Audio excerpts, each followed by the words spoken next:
Cytology for quality assurance, and now professor of cytology of the Catholic University in Korea. Please, thank you very much for coming. Thank you, Dr. Mona, for a nice introduction. It's my honor to be here in front of everyone, and I would like to thank Dr. Mona to invite me. Today I'm going to talk about the future is now, how digitalization and AI revolutionizing cytology practice and QA and education.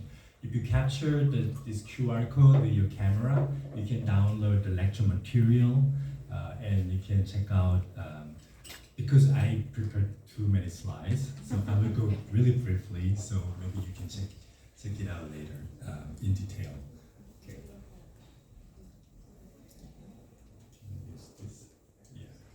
So this is my disclosure, and this is my bio, and I have a YouTube channel. I uploaded some of the the videos so that you can check out later. And I have ResearchGate, my publications, and my work is here. And there are several other lectures and materials you can check out. So today I'm going to talk about first about the current status of digital cytology in Korea and the current quality assurance program of Korean Society of Cytology, and how we there was a national government project on AI, which is the Open AI Dataset project, which started in 2017, and we participated in one of these projects. So I'm going to explain this briefly, and how we leverage this project into the application of development of AI and application of education platform. And I will talk about these applications.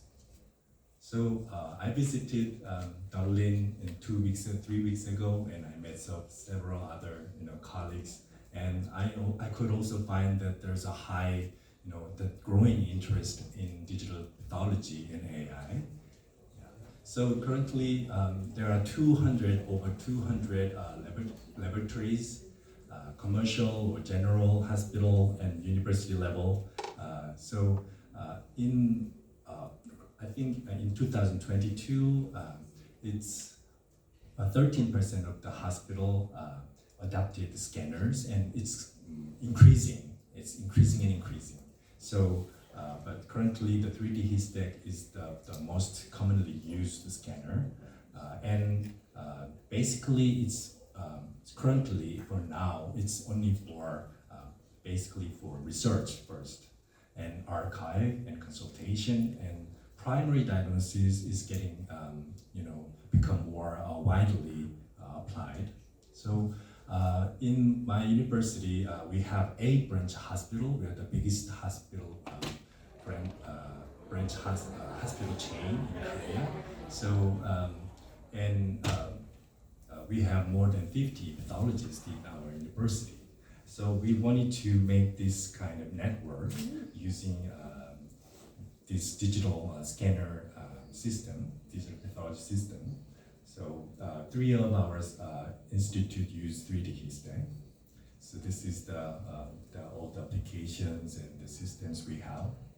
And actually, even though the digital pathology is growing, the application to cytology and microorganism detection and lymphoma and some materials with a scanty, tiny sample is limited. So because we need G-stacking for the cytology samples, so it makes a larger size of images than the histology samples, and it needs more storage. So actually, and there are also a lot of variable different quality according to the scanners. So and we don't have much experience in digital cytology yet, and there are different scanning coverage by scanners. So even though we have 13% of digital pathology, and now I think it's starting point after 15% of the, when we are not using mobile phone, when people started to use mobile phone, more than 50%, and then it became a huge, there's a huge boom after that. So this is a threshold, like 50% is the threshold. So we are, now passing through the threshold, but the only 1%, one center is now using digital cytology in practice. So, and the reason why they're not using in digital cytology is basically unfamiliarity to the cytology images and the quality issue. Like they don't really believe that the quality is not like really optimal for now. So and others cost. So how about, so if this cytology is digital cytology too early to implement in the daily practice, how about applying it in quality assurance program and education and something like that? Because we need to start with this. So this is the Korean Society of Quality Assurance program, and we have 5 stages, 5 round of tests annually. So first of all, we have but the problem is that we have a proficiency test in the middle of year, and we have cytology survey, and we have sample adequacy test and donation of slides for proficiency test in the following years. So, but the problem is that when we use the glass slides in the quality assurance program, there's insufficient supply of test slides and time, labor, intensive work of eligibility assessment, and the risk of damage and loss of glass slides during transportation, and there is a patient personal information leakage problem, and there are some impaired credibility in some cases, and unequal distribution of quality assurance program cases. So we needed digital solutions. So we wanted to start digital in quality assurance program. So this is the online platform that we are using for quality assurance program, and we can collect the annually. We can collect all the cytology practice survey using this platform every year. It's been more than like 10 years, more than 15 years. So we collected almost like 20 years of statistics. So we collect the number of cytology exams and number of outsourcing tests and the diagnosis distribution of gynecologic samples and cytology histology correlation review and screening and cytotechnician and their workloads. So it is completely, it's a survey. So basically all the institutes who participate in this quality assurance program will voluntarily input their annual statistics in the beginning of every year.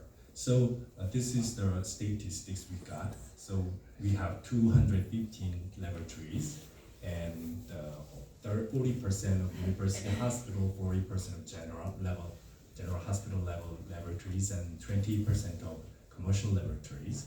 And you can see that the set number of total cytologic exam is grown exponentially increasing. But because of the COVID during the last 3 years, there was a decrease, but still it's recovering.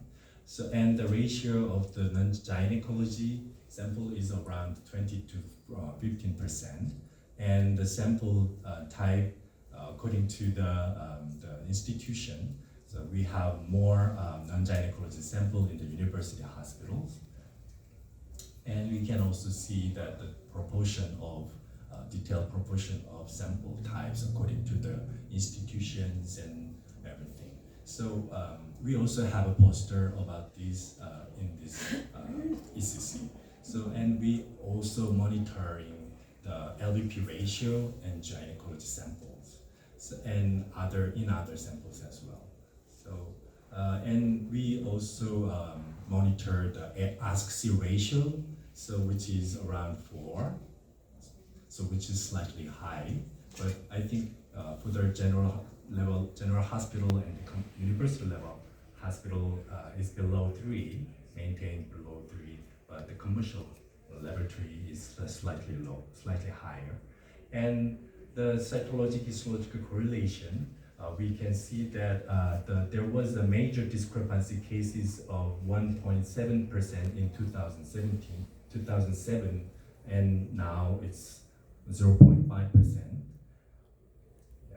So we are checking these, and in April we also do the field assessment, on-site assessment. So we use this checklist and pathologist, we do some random sample review.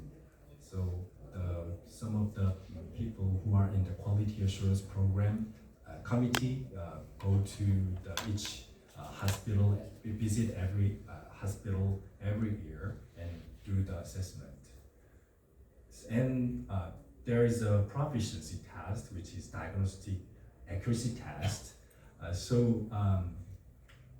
Previously we dispatched 5 glass slides to each laboratory to get this proficiency test, but now we are transitioning to the digital. So we started in 2020 this digital quality assurance program proficiency test using 6 digital images and compare the result.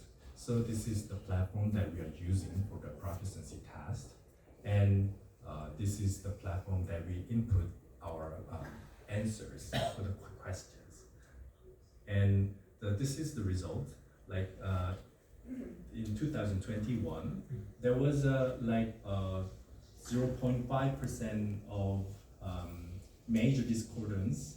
So it was there was no significant difference between digital and glass slides, but there was slightly more cases of minimal discordant cases in digital pathology, which will be like, which will represent the quality. Like there's a very little, like something that we cannot really say, but there's a little quality issue. So that still, the pathologists, cytologists, they don't trust, they feel more comfortable with glass slides. But so it was like this when we first started. But surprisingly, after we've done 3 years, it has been changed. Like even though the category C is similar, the number of category C is similar, but the category A, which is minimal discordant cases, has been decreased in digital pathology samples. So which means people need time to get used to it. So, and the satisfactory, we also did some satisfactory survey, and it was generally good. And they have there are more and more institutes who are willing to implement digital pathology solution system in their institute in near future. And there's also sample adequacy test. So previously we were dispatching, we were gathering the information of 5 glass slides and the sequential cases and sample adequacy report to check if their the reporting system is okay. But now we dispatch 5 images, and every institute should report if this case is satisfactory or unsatisfactory, so that we can check their satisfactory assessment process. So, and finally, we have a donation of slides for proficiency testing for the following years. So, in 2 years in advance, each institute should submit the 5 slides, glass slides, or 6 digital pathology images. So that we can use these cases for the following years proficiency test. So the problem is that we already got every year we got 1,000 slides from all 200 laboratories. So it's more than like 13 to 15,000 slides collected, totally unidentified and pathologically reviewed, and there is a histological, matched confirmed diagnosis. But we were storing those slides in the office of Korean Society of Cytology, and so we needed to. There is a need that we wanted to make it digitalize these slides, and maybe we can use these. So this is the Open AI Dataset project, which is about like $2 million project for only for cytology. So actually, this is the national dataset project for AI, and it covers the natural language and vision and all kinds of data that can be used for AI development. So still it's going on, and in 2021 there was in the healthcare part there was a proposal for a cytopathologic data set. So this $2 million project is we called standby project, and using this quality assurance program slides, we wanted to make a data set for AI. So this, because it's a national data set from 200 laboratories, and it's completely de-identified, and the old cases were matched. There is a matching histologic samples, which is confirmed. So these cases are textbook cases, and we also wanted to collect some practical daily practice cases from 12 major hospitals in Korea. So we completed establishing 5,500 whole slide images. So these are the data set preparation process. So we put enormous effort to collect and and annotate all the data, positive and negative, something like that. So during this process, we needed to decide which scanner we can use, and what will be the optimal recommendable process condition, scanning condition for the scanning cytology samples. So we compared these 5 models, so which can be highly very sensitive results. But at the time, the Roche and Philips was they didn't have the scanner with proper G-stacking at the time, and it was only for and Roche didn't have the high capacity model. So this is a very previous model which can only scan only 6 slides per time, and the ultra fast scanner is designed for histology, for the fast scanning. So these 3 were comparable, but actually the Aperio 82 and Zoomer is a slightly outdated model at the time. So we selected these 12 representative samples from our quality assurance program, and so we tried to include the conventional and liquid-based, and we tried to proportionally include all the different samples and different diagnoses, and so we tried different layers of C-stacking, and we used the image quality assessment questionnaire. We prepared this and we run through all pathologists. So these are the models we compared, and this is the result. So maybe you can check out my lecture note and check out the quality of the slides in detail. So you can see that the coverage of the scanning is all different by scanners. And you can see the color difference and the focus and everything. So actually I like the color of Philips model, but it's more natural. It was more natural to me. And it was slightly exaggerated in 3D Histech, but generally, because 3D Histech provide like a lot of Z-stacking, it was, for us, it was more suitable. We felt that this is more suitable for the cytology samples. So this is the result. Like you can see the color difference, but we can, there is a color profile you can change, and there's other issue like monitors and computers. So we cannot directly compare these results. But anyway, we could feel that other than histology, if you think about cytology, 3D Histech will be the best option. But maybe this year and next year, maybe there will be some other models, so from other companies. So maybe things will change. And these are the examples. Yeah. So, and the image quality assessment from 4 pathologists, the average count was like this.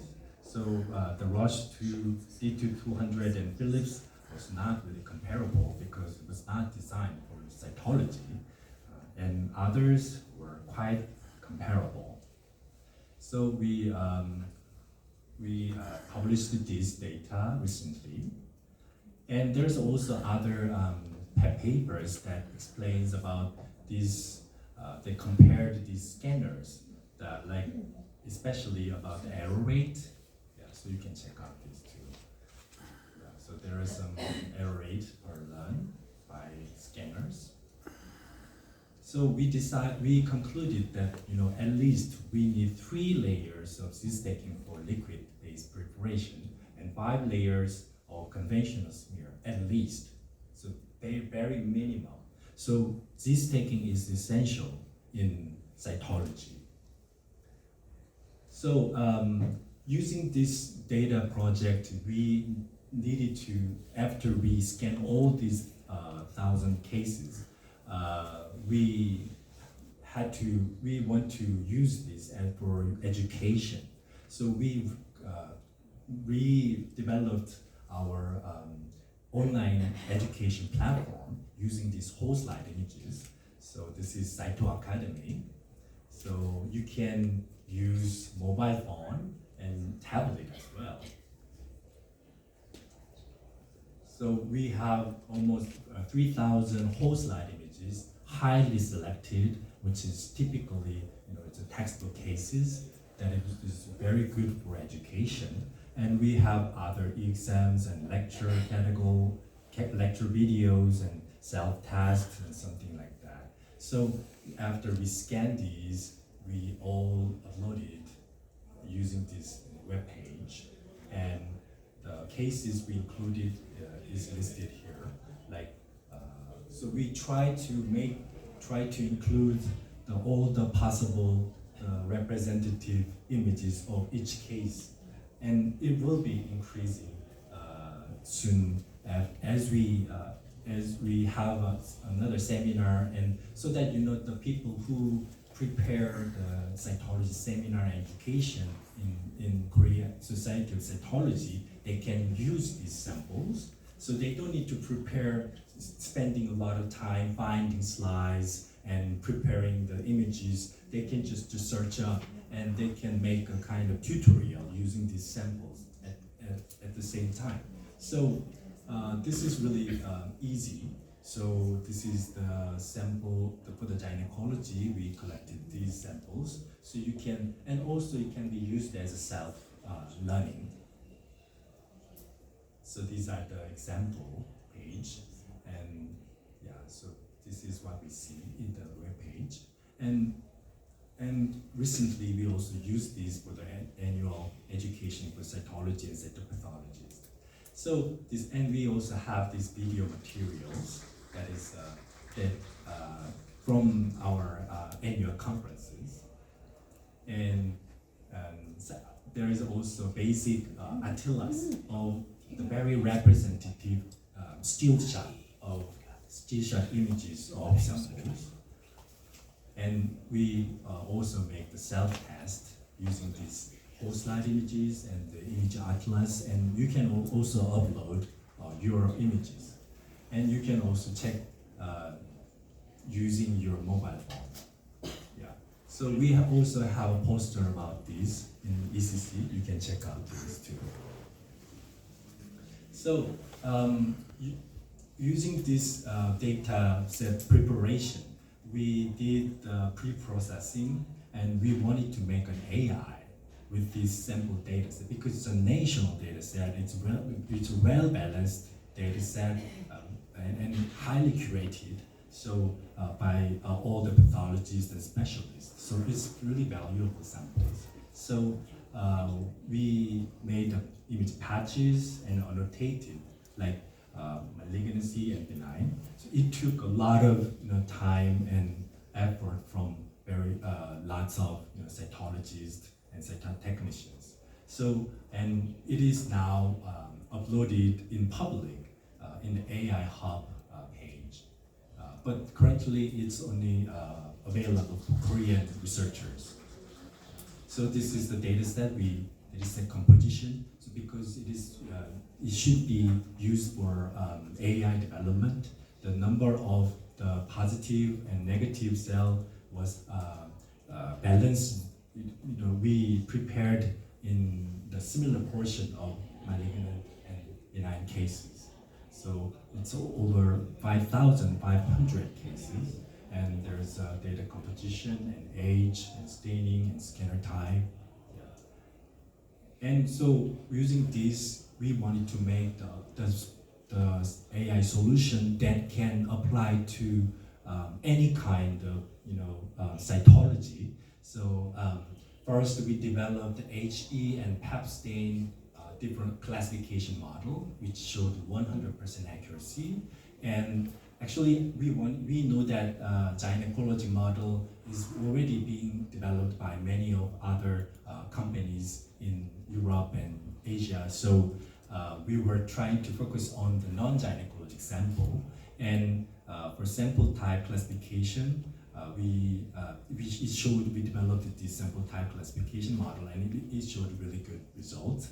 And for the respiratory tract and lung cancer and ovary cancer, ascites detection for ascites and pleural fluid and respiratory tract samples and urine and FNA. And for pleural fluid, first we developed the lung cancer and breast. Can you try again? Yeah. So breast. So for the pleural fluid, we have two models for ascites, ovary, and colorectal and stomach cancer and pancreas, and urine, and there is an FNA model.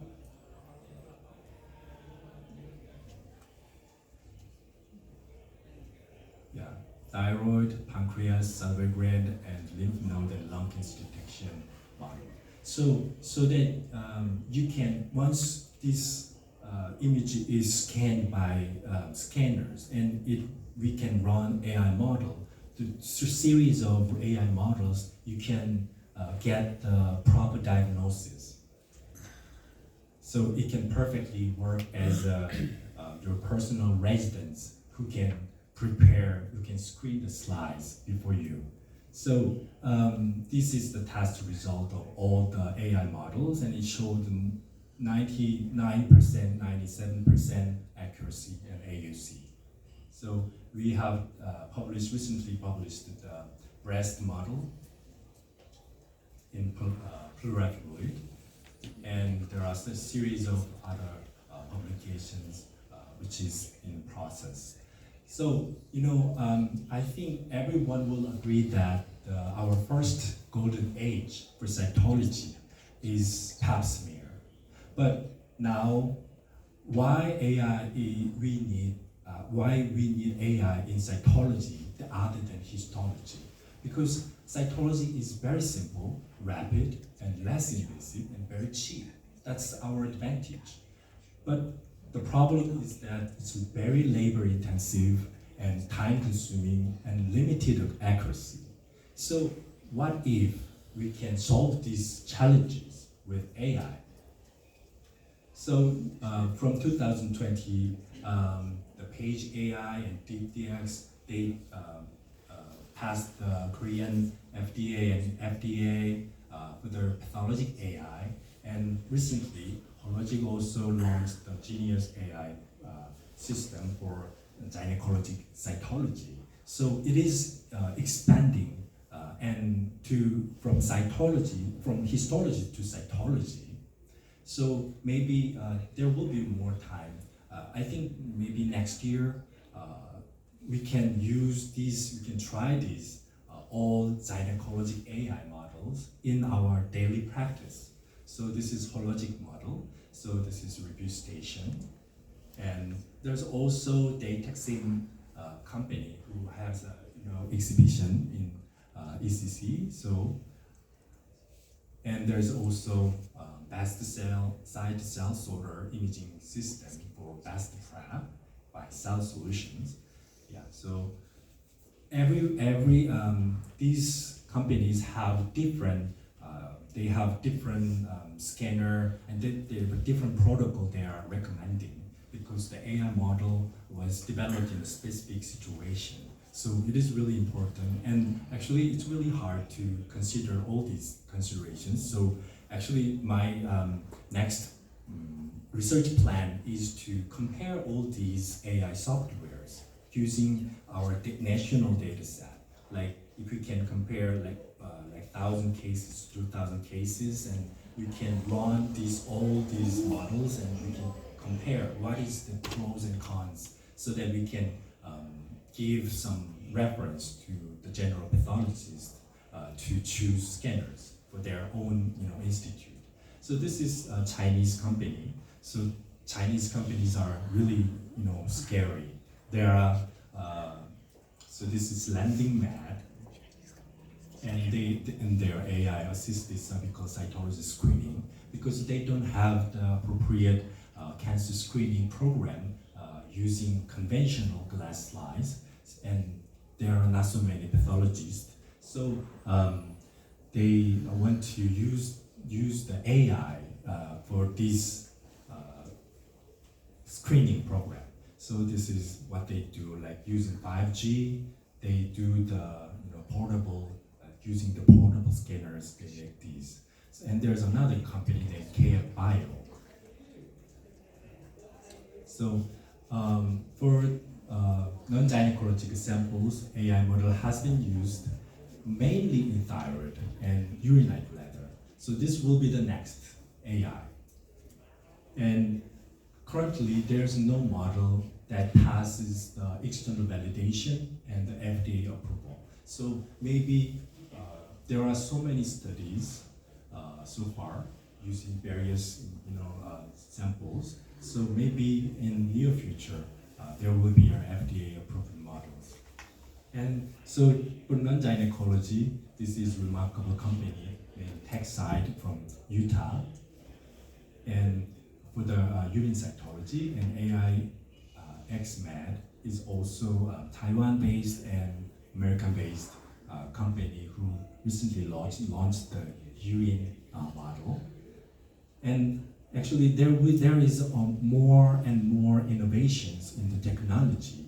So, which is introduced by Hologic, like volumetric scanning. And there's also another thing, like the company. I think I had this morning there was a talk by a Korean company, Viewbox, using the multi-layer and multi-focus image fusion technology, so that we can use the 3 to 4 cameras, multiple cameras at the same time, and we can combine all the images at the same time, so you can reduce the time for the scanning. And there is a difficulty in annotation, but it can be also solved by multiple instance learning and other AI algorithms. So we also developed urine cytology model using this, multiple instance learning and 4,000 whole slide images, and it showed really good, accuracy, like 0.99. So, and now finally, I would like to address, I know that I'm a little bit late, but there's also recent move on generative AI. So this case, this image, this is a poster in US CAP presented by TechSide, and there is a very small image, but you can make larger image with high resolution using the generative AI. So this will completely change the storage and everything. And what if we can classify subtype and do molecular classification of cytology samples? We can skip or we can screen people effectively, and so that we can get. So this is the paper recently published about these. So there are so many different kind of cancers, and they wanted to predict the molecular, subtypes using AI models. So ALK and EGFR, KRAS, and something like that. So maybe, with the help of this AI technology, this will be our new golden age for cytology, with higher accuracy and simple, fast, and less invasive, very cheap testing with high accuracy. And there's one another thing with large language models. So there is a pathology bird, which was published in 2022, and this is something. And there is I also personally have this my personal project. I named it PathoGPT. So using the endoscopic findings, you can fill out the heading of pathology report. You can generate so that we can reduce the work of typist. And so this is my last presentation, and this is the visionary depiction of future cytopathology practice. So maybe if we can get, if we scan images, maybe there will be, I think we need virtual Z-stacking image generation, so that we can make, without Z-stacking, we can make Z-stacking virtually, and we can make high definition images, higher definition images. And maybe there's a artifact detection model and artifact restoration. So if there's air bubble or if there's artifacts from hairs, then maybe it can be deleted or changed by AI. And we can make, extract features from whole slide level and cell level. So and for this cell level feature, we might need the hypermagnification image generation, so that we can use these features and we can make a cancer classification on the cytology level, and we can also do some mutation prediction. And you can make virtual IHCs and virtual special stains. So all these, and maybe also you can use the language model to extract data from the patient healthcare services, okay, healthcare records, so that we can effectively generate pathology reports, and we can effectively choose the additional stain and molecular studies. Yeah. So this is my summary, and thank you. Maybe this is our future.